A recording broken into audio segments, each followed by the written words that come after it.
қариб ҳар ҳафта дар футбол рекорди нав гузошта мешавад, аммо на ҳамаи онҳо ба китоби рекордҳои Гиннес дохил карда мешаванд. Имрӯз мо дар бораи футболбозоне гап мезанем, ки на танҳо мухлисони футболро ҳайрон карданд, балки тамоми ҷаҳонро. Дар китоби Гиннес бисёр рекордҳои аҷиб дохил карда шудааст. Дар комментария навис, кадом рекордро ту медонӣ.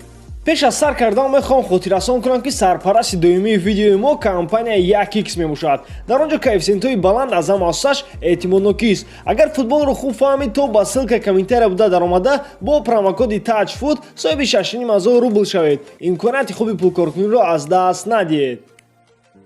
аз шахсе сар мекунем, ки ӯро бисёриҳо мешиносанд, ҳарчанд ӯ дар Аврупо умуман бозӣ накардааст. Суханоиди дарвозабони бразилӣ Рожерио Сени меравад. Рекорди ӯро ба фикрам медонед. ӯ бомбардири беҳтарин байни дарвозабонҳо мебошад. ӯ 131 гол задааст ва ин ягона дастоварди ӯ нест, ки дар китоби Гиннес дохил шуда бошад. Рожерио ҳамчунин рекордсмен аз рӯи шумораи бозиҳо дар як даста мебошад. дар ҳисоби ӯ аз ҳама шумораи бештари бозиҳо дар як даста ба ҳайси капитан мебошад. дар Сан-Паул Сени 1237 бозӣ кардааст.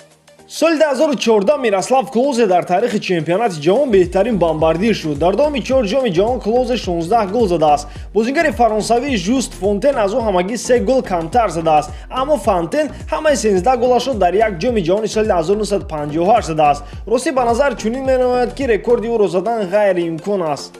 мавсими гузашта Юрген Клоп ҳамаро ба ҳайрат овард ва ба даста тренери тӯппартоиро аз аут даъват кард. Томас Гронемарк.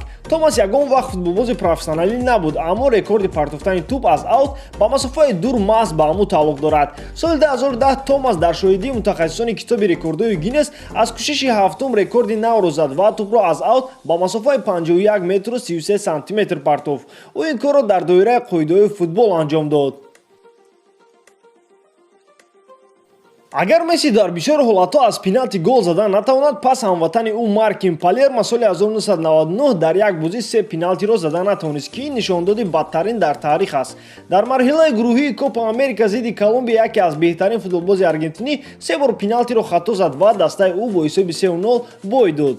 акнун ки мо дар бораи футболбози аргентинӣ гап задем, ҳатман бояд оиди рекорди нотакрори Месси нақл кунем. соли 2012 Месси дар давоми 1 сол 91 гол зад. Месси рекорди Герд Мюллерро зад, ки онро давоми 40 сол ҳеҷ кас задан натавониста буд. Мюллер дар як мавсим 85 гол зада буд. агар ба рейтинги мо Месси бошад, пас албатта бе Роналдо намешавад. то ин вақт мо оиди рекордҳои футбол гуфтем, аммо рекорди Роналдо ғайрифутболӣ аст.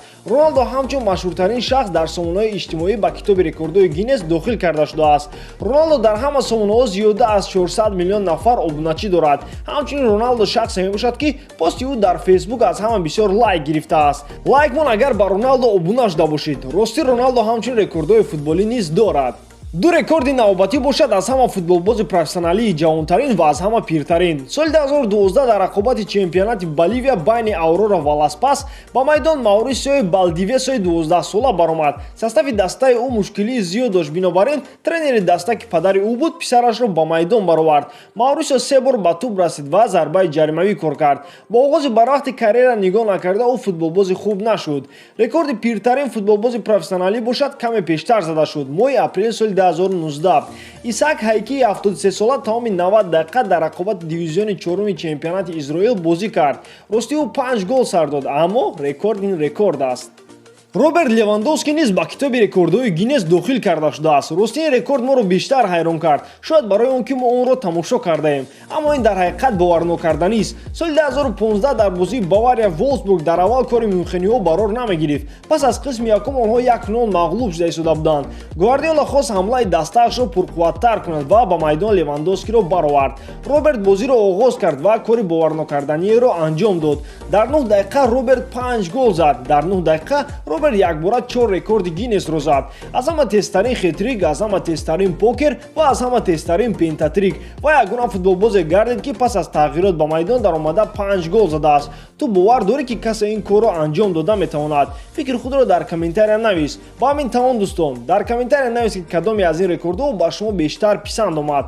дар канали Фут бародарон обуна шуда моро дастгирӣ кунед. дастгирии шумо пешравии мо. бо шумо буд Муҳаммад Гаиров. хай дар паноҳи Аллоҳ.